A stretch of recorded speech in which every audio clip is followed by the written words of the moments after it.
In the 1980s, writer Chris Claremont and John Byrne were among the top creative teams in all of comic books.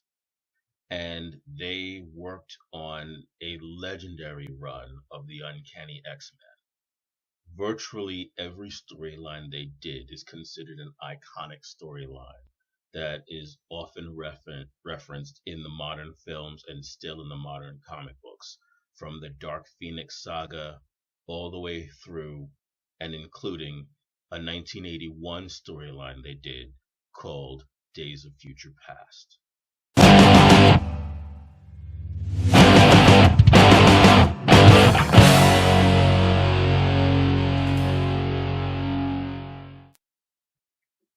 So the idea is to take one of the most iconic storylines in the history of comic books and turn it into a summer blockbuster.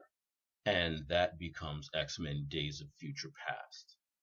Okay, Days of Future Past stars Hugh Jackman. He's back as Logan slash Wolverine, and this time he's very much an evolved hero. He's far less angry, far more in control of himself and his abilities. Hugh Jackman is fine in the role. At this point in time, it's almost inconceivable for someone else to be Wolverine, even though all of the stars who are getting older are starting to hint that that'll eventually happen. Hugh Jackman is still very much the one person to play Wolverine for now. Um, he is great in the role, but he doesn't carry the film alone.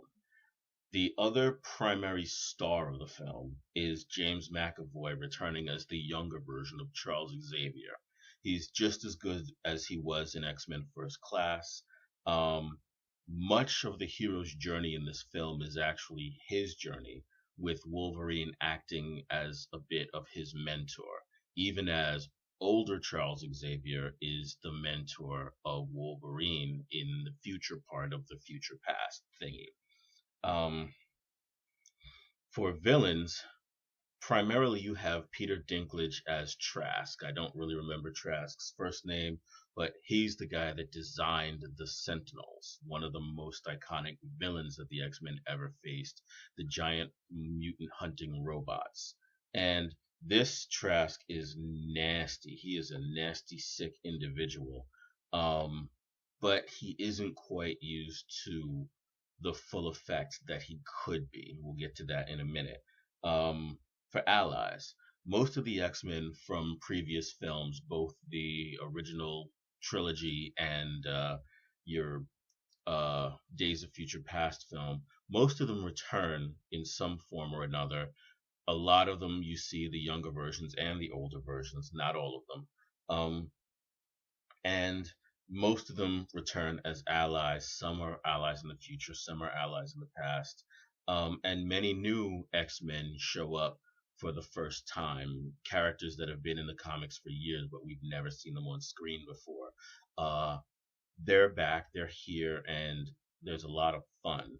Um, the big standout would be Quicksilver. In this film, you see how cool Quicksilver could be in a film. One of the best action sequences in the film is a Quicksilver showcase, and he's awesome. With the Flash television series on its way, you can't help but think, you could really see some borrowing back and forth between the two, possibly. So now, your enemies. Well, you have two models of Sentinel in the film. Sentinel. You have the Sentinels from the past, and you have the Sentinels from the future. Comic book fans from way back will recognize them as being actually both versions that were in the comic books.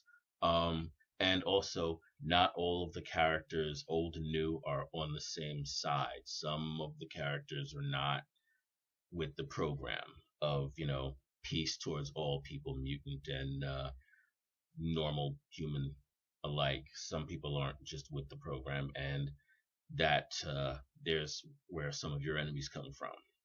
Now, the upside of this film: Days of Future Past tells a great story, and it tells it well. The special effects are top notch, and the acting is really really good. All in all, it's a great summer film that I had a great deal of fun with. The downside is actually this. Trask is a really nasty guy. I mean, he's as bad as Kevin Bacon's character in X-Men First Class. He's as bad, if not worse. He might actually be worse. The problem is, with Kevin Bacon in First Class, you saw him being as nasty as he is. You saw the things he did. He did them in front of you to Magneto. In this movie, Peter Dinklage's character, all of the really nasty things he does are off camera. You don't see them, you sort of hear about them. And that makes his villainy is almost theoretical. You know it happened, but you didn't see it happen. So it's more the concept of a villain than the villain itself. And that takes a significant amount of weight away from the film. Also, there isn't as much action in this film as you would expect from a summer blockbuster. It's not too bad because the action is replaced by plot and character development, which is actually quite good. It's well done. But when you look at other summer blockbusters from this year alone, for example, Captain America the Winter Soldier, which also had a great plot, but it had a whole lot more action than X Men First Class. Um, this is a good movie with a great story, but I can honestly see younger children getting bored with it because of how much time goes between action set pieces. Um, that's a consideration, especially if you're taking younger kids to this movie.